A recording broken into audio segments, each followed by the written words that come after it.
Selamat siang Pak Sekda. Nama saya Ugi Jenggot Pak Sekda. Barusan tadi saya ada mendengar petikan dari acara Pak Sekda soal pertambangan pasir laut Pak Sekda. Ada dugaan pertambangan eksplorasi pasir darat di Kabupaten Bintan.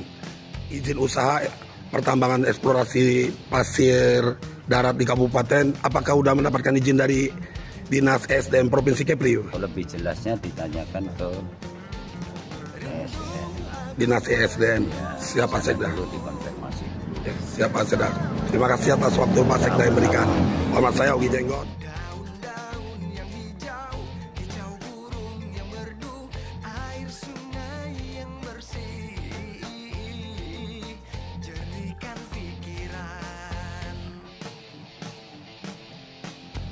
Baiklah, pada hari ini hari Senin tanggal 24 Juni 2024. Saya bernama Ogi Jenggot, awak media dari intinews.co.id. Saya saat ini di kantor Dinas ESDM Provinsi Kepri bersama Pak. Perkenalkan Pak. Pak. Saya dengan Ade Fahmi sebagai Kabid Pertambangan Mineral Dinas ESDM Provinsi Kepulauan Riau. Baik, terima kasih Pak. Pertanyaan saya Pak, apakah izin usaha pertambangan eksplorasi pasir, terserah mau pasir darat, pasir laut, itu di Dinas Bapak SDM Provinsi Kepri ini atau tidak? Untuk terkait dengan proses perizinan pertambangan sesuai dengan Perpres 55 tahun 2022 itu didelegasikan dari pemerintah pusat yang awalnya Undang-Undang Nomor 3 2020 menjadi kewenangan pemerintah pusat. Dengan Perpres 55 tahun 2022 sebagian kewenangan pemerintah pusat yaitu Menteri SDM itu didelegasikan pemerintah Provinsi Kepulauan Riau. Yang didelegasikan itu adalah sektor mineral bukan logam dan batuan. Termasuk komoditas pasir darat adalah komoditas yang didelegasikan. Baiklah Pak, berarti kan masuk ranahnya di ESDM Provinsi Kepri ini Pak.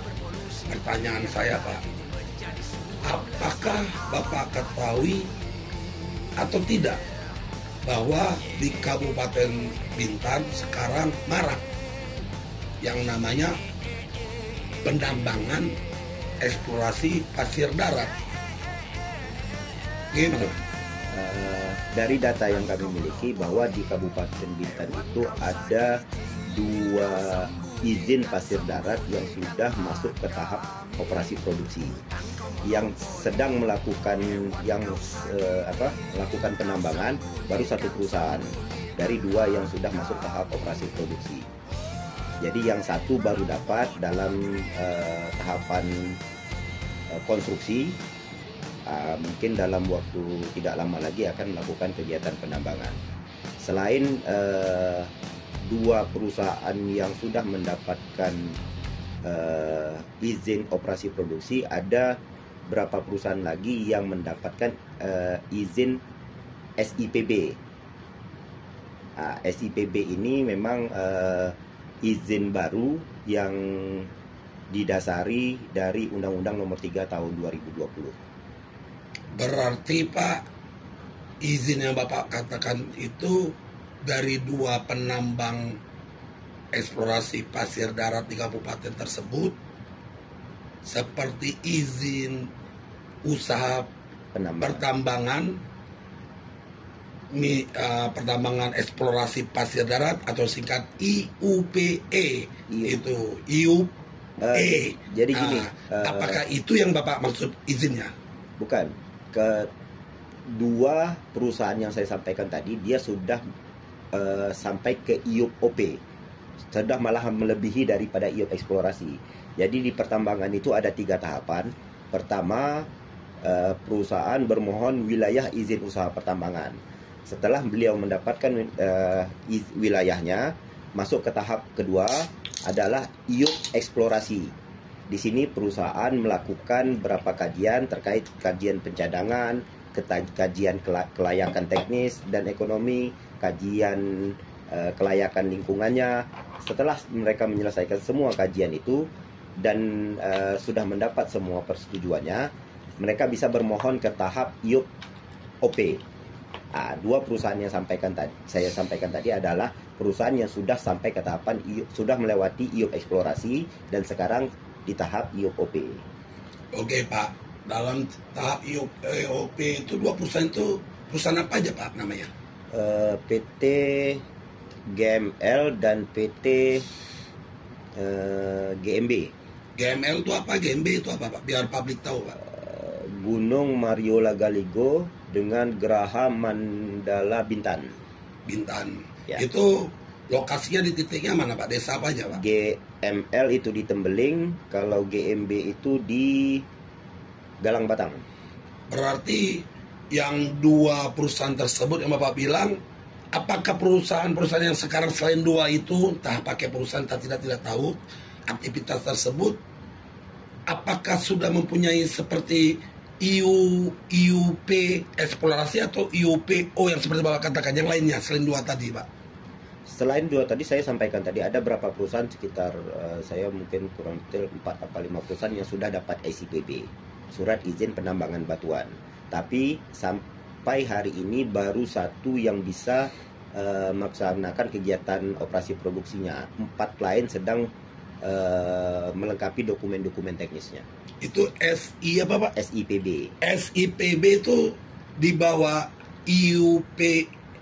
Jenis izinnya berbeda. Dia Berbeda, ada ya? dalam Kelas, proses perizinan di sektor pertambangan itu ada namanya IUP, izin usaha penambangan, pertambangan. Enggak, IUP itu dibagi berapa tahap. Oke, siap. Oke. Terus ada namanya SIPB, surat izin penambangan batuan. Satu lagi ada IPR, izin pertambangan rakyat. Ada 3 kategori izin. Yang 2 tadi masuk dalam kategori IUP. Yang 1 SIPB sudah bisa beraktivitas dengan kelengkapan dokumennya. Yang berapa lagi? 4 lagi itu masih SIPB-nya sudah terbit, tinggal pengurusan dokumen teknisnya aja. SIPB itu perusahaan apa aja Pak? Kalau untuk detail nama perusahaannya saya tidak begitu hafal. Tidak hafal ya. Berarti dia punya hak juga eksplorasi pasir darat Pak? SIPB itu. SIPB ini sebetulnya izin yang diberikan pada ketentuan tertentu. Jadi dia secara SOP-nya diterbitkan izinnya dulu, baru melengkapi dokumen teknisnya. Itu kelas SIPB. Kalau IUP dia harus melengkapi semua dokumen teknisnya baru mendapat izinnya. Itu di Undang-Undang Nomor 3 Tahun 2020 ada semua. Berarti mereka bisa mengeksplorasi pasir darat bisa. Yang SIPB itu? Bisa. Oh bisa ya. Itu kegiatan eksplorasi dan kegiatan penambangannya menjadi satu kesatuan ya. Oke Pak. Jadi saya mau bertanya, masa berlaku itu ada nggak di SIPB, di IUP? Ada. SIPB itu kalau nggak salah 3 tahun bisa diperpanjang 2 kali. Kalau IUP itu 5 tahun bisa diperpanjang 2 kali. Oke. Dari mereka yang Bapak sebut, perusahaan tersebut, mereka masih udah kadaluarsa atau tidak izin mereka? Masih memiliki izin. Belum kadaluarsa belum Pak? Kadaluarsa. Oh, oke Pak. Jadi Pak, kalau andai kata ada penambangan liar gitu Pak, dugaan lah ada penambangan liar, itu deliknya kriminal atau tidak Pak? Kalau dari sisi tanpa izin Pak ya? Dari sisi di Undang-Undang Pertambangan, memang kalau ada penambangan tanpa izin, itu yang mereka langgar itu adalah terkait Undang-Undang Lingkungan Hidup dan Pola Ruang. Kami selalu berkoordinasi dan bersinergi dengan APH untuk melakukan pengawasan atau penertiban tambang-tambang yang tanpa izin. Bapak berkoordinasi dan bersinergi. Oh, oke. Berarti Bapak udah berapa lama Pak bekerja di sini Pak? Di Dinas SDM? Di jabatan ini saya 1 tahun. Enggak, di Dinas SDM Bapak berkarya Provinsi Kepri ini? Mungkin lebih kurang 15 tahun. 15 tahun. Ya. Pernah nggak Pak mengalami bahwa ada aktivitas penambangan yang diduga penambangan liar, ya, aktivitas eksplorasi pasir darat nih, pernah nggak masuk ke ranah hukum selama 15 tahun? Berarti deliknya kriminal murni Pak ya? Ya. Yang tanpa ada surat izin dari ESDM ini ya Pak ya? Ya, berarti pernah ya? Pernah. Bapak alami ya? Secara ini semenjak menjabat di sini saya sudah mengalami itu dua. Ini sekarang kita yang terutama di posisi di Batam yang lebih banyak. Nah, tapi ini secara resmi kami pemberi rekom, yang menerbitkan izin adalah Dinas PTSP. Rekomendasi teknis itulah sebagai dasar PTSP untuk menerbitkan. Semua izin sekarang melalui OSS, melalui sistem, tidak secara manual. Nah, itulah adanya, dan itu bisa di cross check di PTSP. Yang penerbit izin kan sekarang adalah PTSP. Dinas SDM adalah dinas pemberi rekomendasi teknis.